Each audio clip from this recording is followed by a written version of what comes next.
Okay. Test. Testing sound. Test. Is it? I want to test it over on that computer and see if I can hear it. So this is live right now, right? Yep. Okay. Test. We are checking levels for the live Q&A with Serj Tankian. Hello, Ustream. Test. Wir have a Serj Tankian.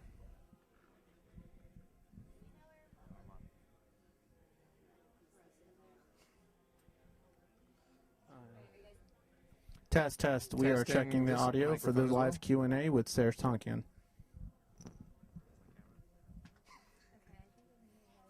Wait, you go.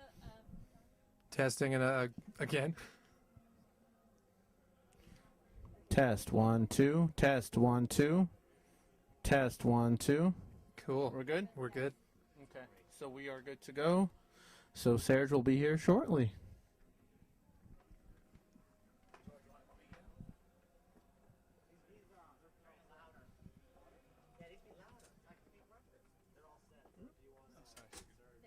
Yeah, we're live.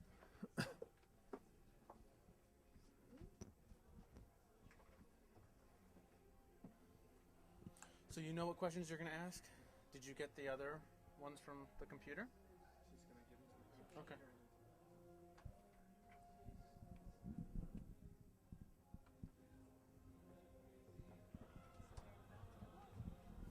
All right, we got to swap microphones. Is that me? Here, John. Hey, it's me. Maybe you should get Dan or someone whenever you want to come in and hang out, or Ramin. Feel alone here. We're on live right now. We're on live. Hello, I am Serj. How are you guys doing? Yeah, Wait. I'll go grab Dan. Okay, cool. So it's like a monologue because I can't really hear you, but I've got a bunch of questions from you guys that I'm going to answer. So why don't we start with that? And we're going to have a voiceover. It's going to pretend to be German, but he's not. He's from Boston. Here we go. You want me to? Yeah. Okay. Are we on? Sure. Yeah. Have you ever thought about releasing audio versions of Cool Gardens and Glaring to Oblivion?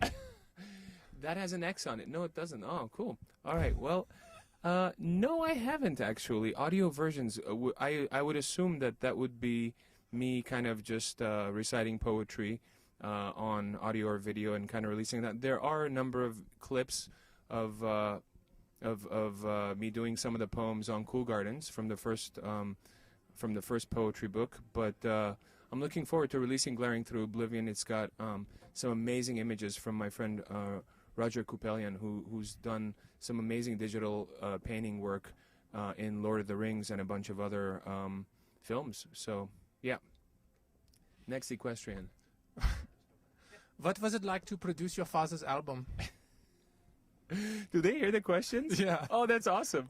What was it? Oh, wait, we got Dan Monty here. Hey, Dan. Hi, how are you? Dan plays guitar with us on tour in the FCC, and he's a good friend. I'm sorry. Very nice person. It was amazing to produce my dad's record. It was actually a labor of love and one of the funnest things that I've done in the last few years. My dad has always he's played music growing up, but he couldn't kind of make it being a musician.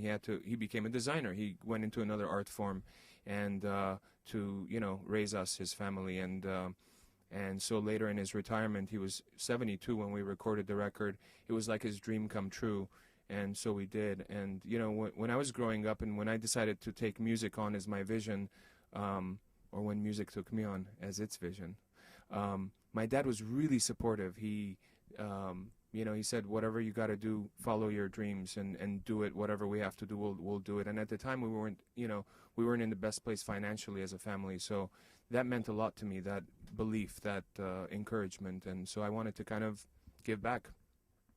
Next question. Sure. What inspired the album art for Elect the Dead? And do the objects on the cover hold any special meaning to you? Why was that not with a German accent? I couldn't do that whole thing in German.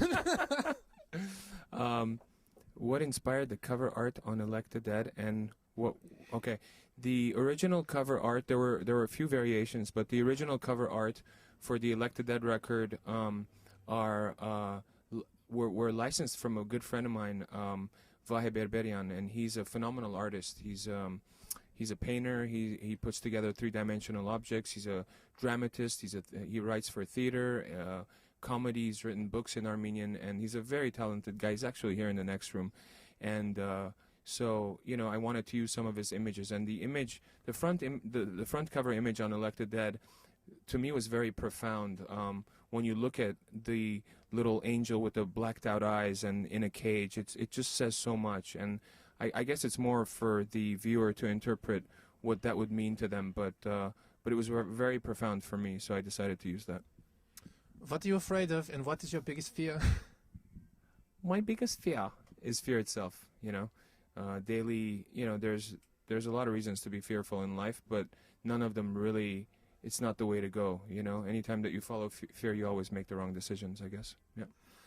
Did you write a lot as a kid? Come on, German accent. What? I want German accent. I'm getting it from over here. Oh, come on. Okay, all right. Well, how about this? The lighter stuff with the German accent, the kind of deeper stuff with the with normal. Okay. Yeah. This is somewhere in between, so I'll do half and half. Did you write a lot as a kid, or did you discover writing later in your life? I started writing in my teens, late teens, I would say, through my 20s and until now, and so it's something I've done for a long period of time. Yeah.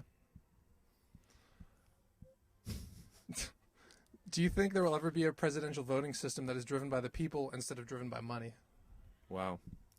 That would be awesome. I think direct voting, first of all, without electors would be a start, and getting rid of K Street lobbying firms and everything that supports, giving corporate money or giant private donations by well-to-do individuals to candidates in any electoral system would be a great beginning for that. Okay. Do you speak any other languages aside from English and Armenian? I speak a little Spanish, and I'm trying to learn Italian. I'm really, Mario from our band, he's from Napoli, and he I love the language, and I want to learn Italian. What can I say? What is your advice to young activists in Armenia? Young activists in Armenia. I was really enthused and encouraged by seeing, ecological activism and like young kids that are encouraging people to ride bikes in Yerevan. When we were there, we just played a show in Armenia in Yerevan, by the way, like a month ago roughly, and it was amazing. It was really over the top, and so we met all these kids that. These young people that are in an environmental movement to save this forest called Tegut Forest, and so I'm encouraged seeing that kind of activism in young people, especially in the post-Soviet countries, post-communist countries, because it's a different thing there. It's like a new growing thing. I think that kind of grassroots kind of awareness, whether it's ecological, social, civic. Kind of awareness really can build countries, and to me that's really encouraging. Cool. Is it true that at one point you were working with the band Muse, and if so, how was it? Nice. Yeah, nice switching to semi-Cockney. I'm not sure what accent that was, but yeah. I mean, years ago, I became friends with Matthew and the guys. I saw them on tour in Europe at one of the major European festivals, and at the time they didn't have a record out in the U.S. They were doing really well worldwide on the Origin of Symmetry record. Actually, George from my office, he brought that up to me, and so we were actually looking into signing them before Warner, that evil label. I'm just kidding. They're my label too. So we were talking to them about putting them on Serjical Strike, and it didn't work out, but they're still great, and I love them, and we're friends, and it's all good. So yeah. You ever get bored playing the same songs over and over? I don't get bored because, when we play the songs live, we always kind of add a new element in, do a different kind of intro to the song, or, every day you're in a different mood, and so you end up playing the song differently anyway. It's never the same.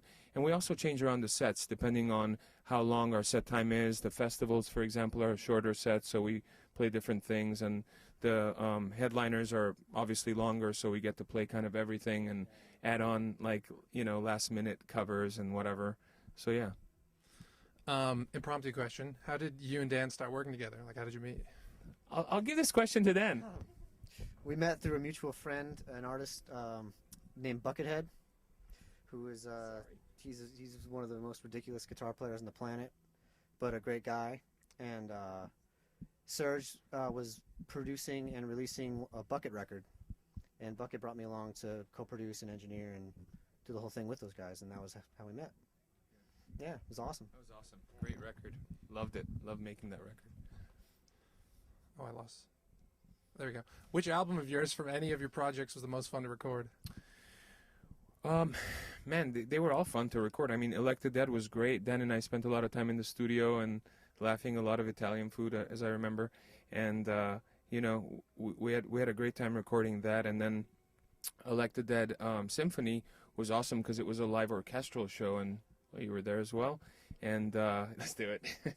And so that was a whole new experience, you know, playing with a live orchestra in New Zealand, and you know, hearing them play my music for the first time. Hearing a live orchestra play your music is as a composer, as a songwriter, is like the biggest thing. It feels like graduating.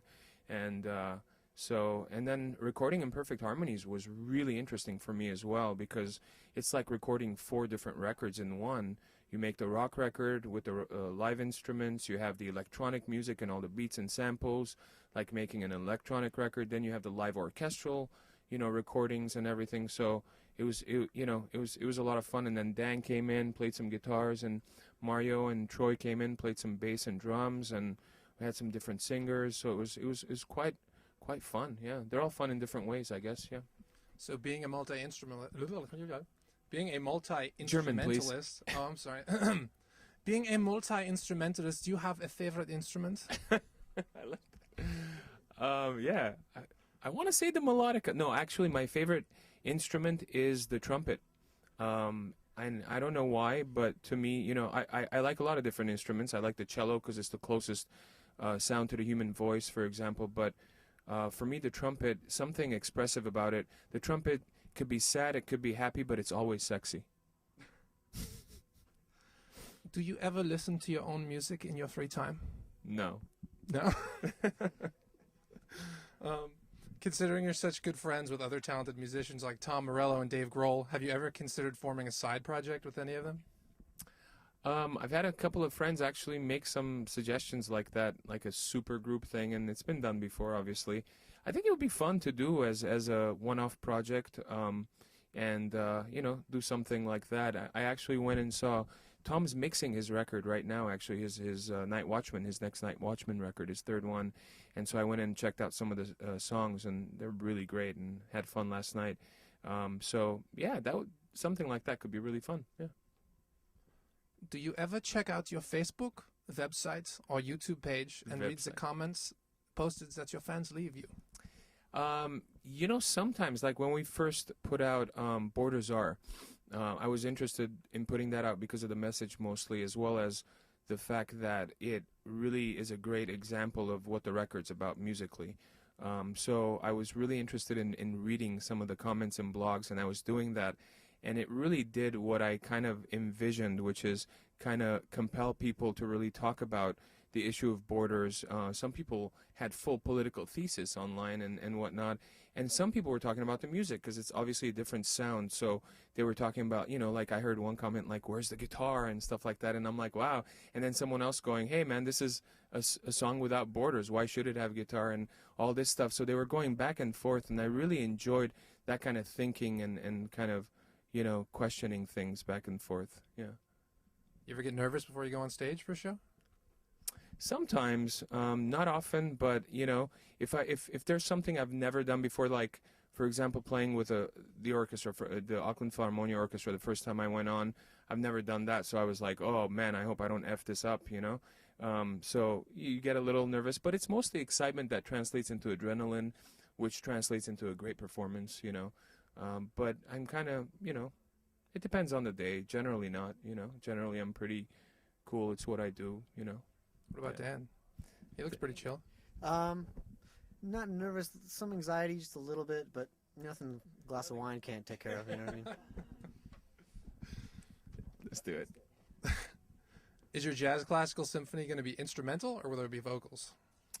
It will be mostly instrumental. I am contemplating whether to use choir. It won't have any like regular singing, solo singing in any way, but I'm thinking of whether I want to use choirs here and there in the jazz symphony, the jazz classical symphony that I'm writing.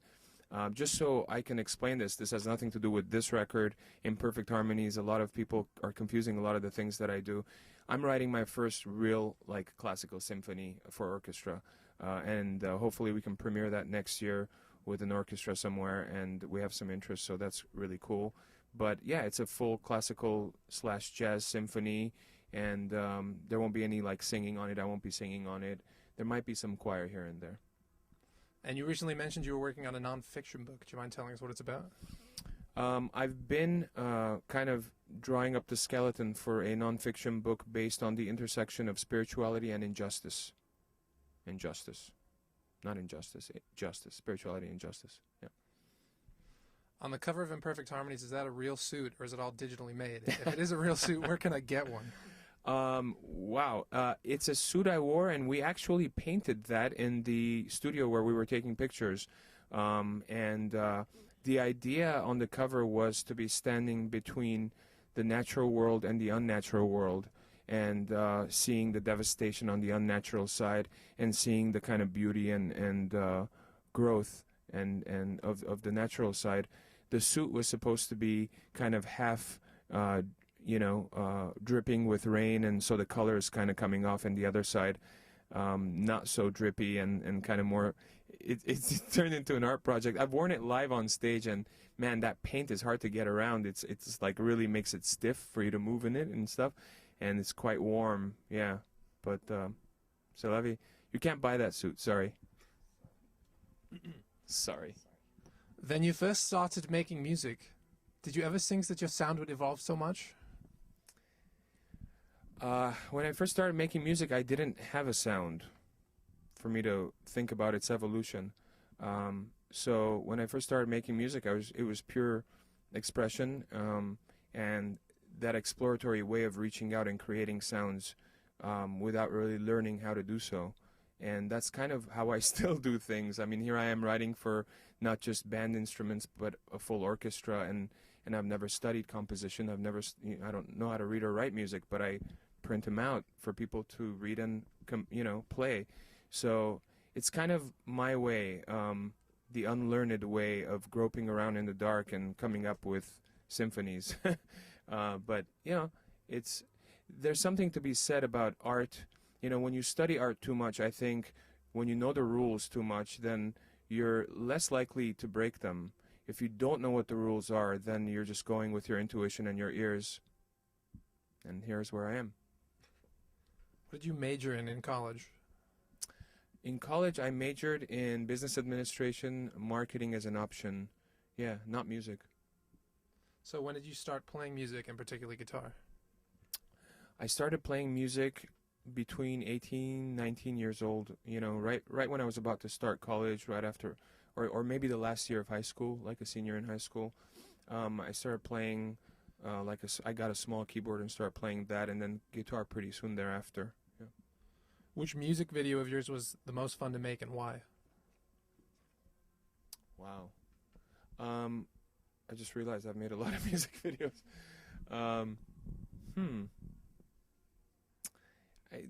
A lot of them were fun. Like making Empty Walls was really fun because I got to play in like this crazy sandbox of little colorful toy balls and people throwing stuff at me, and then kids running around pretending to play war, and it was so surreal. It was quite amazing. What other videos?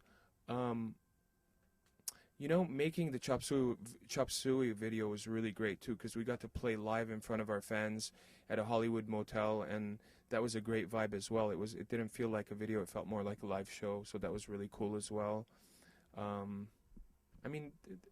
Making Sugar was great too. Actually, that first video we made, Sugar, was awesome, with the intro with the guy speaking and kind of losing his mind like the network film and whatnot. Yeah. Have you ever spiritually fasted?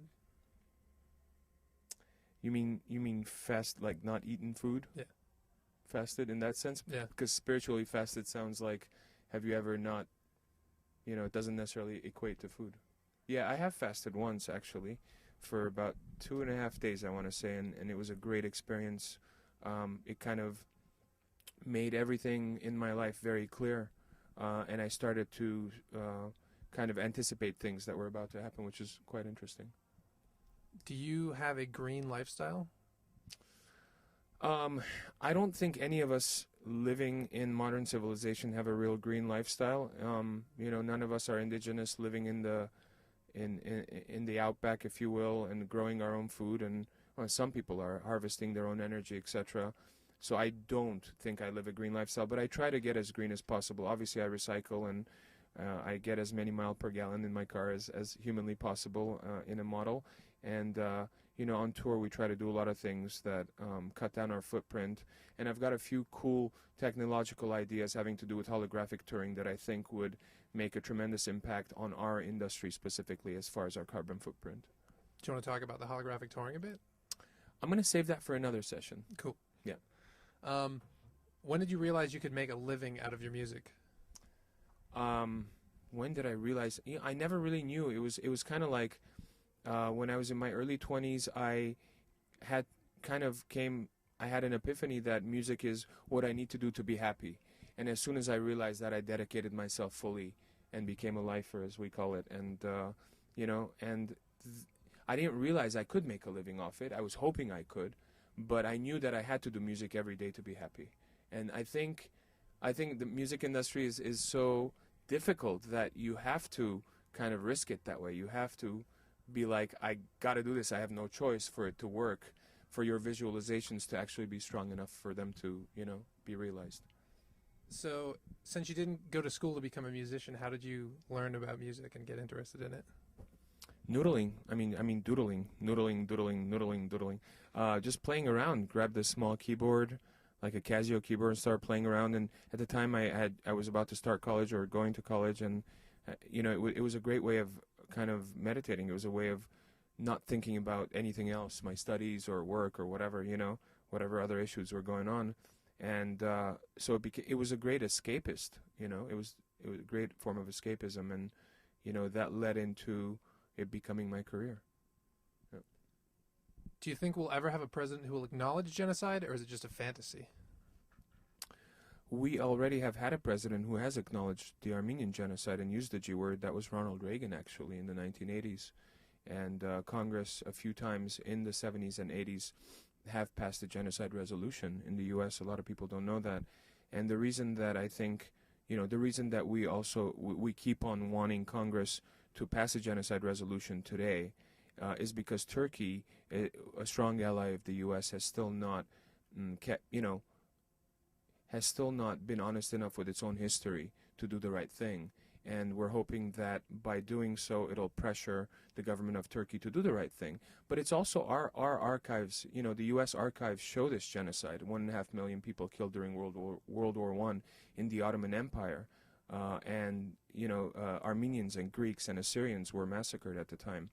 And the lessons learned have not been enough. We've had the Holocaust in the 20th century. We've had Rwanda. We just recently had Darfur, and we still, as a universal humanitarian body, don't have a protocol to deal with genocide or Holocaust. If a genocide was happening today, there's no international way of stopping China from giving them arms, or the U.S. from giving its allies money if it's an ally of ours. Like, there's no international UN protocol to stop genocide, even though we've experienced it as a huge human disease in the 20th century. And here we are in the 21st century. We haven't learned our lessons as much as we want to say, that we have. What do you think about Obama saying that he'd recognize it before he was president, and then when he was president, kind of shying away? That's been the kind of modus operandi of most presidents. They kind of use the genocide word before they're president and promise all these things, and then when they become president, they try to shy away from it. That has a lot to do, I think it's a mistake, obviously. It has a lot to do with, Turkey being a NATO ally and Turkey not wanting him to use that term, but I don't expect my president to listen to a foreign government. I don't expect my Congress to vote, to have votes by a foreign government. I expect them to listen to the voice of the American people. And the genocide is historically the truth, and it needs to be recognized. For the same reasons that, I explained earlier, that we don't really have a national an international way of dealing with genocide. We haven't learned the lessons, and what better way to learn the lessons than at least come clean with our history? What is your view on civilization today? I think we're walking our last steps as what we call civilization. I think we're going to be evolving into a new era of living, into a new lifestyle, if you will. And, you know, Imperfect Harmonies actually has some really interesting kind of clues and unraveling truths regarding where to go in that world. I talk a lot about rain, for example, like Peace Be Revenged. And, you know, we never think about this, but if there's an area in the world that doesn't rain and we import our water, then we're dependent on shipping, trucking to bring us our water. And if that's ever, stopped, if it's ever broken, that chain, whether it's from an earthquake, natural disaster, terrorism, whatever, then we might, die, and we never think about that. We always assume that we can get anything we want everywhere that there is, and that's obviously not the truth.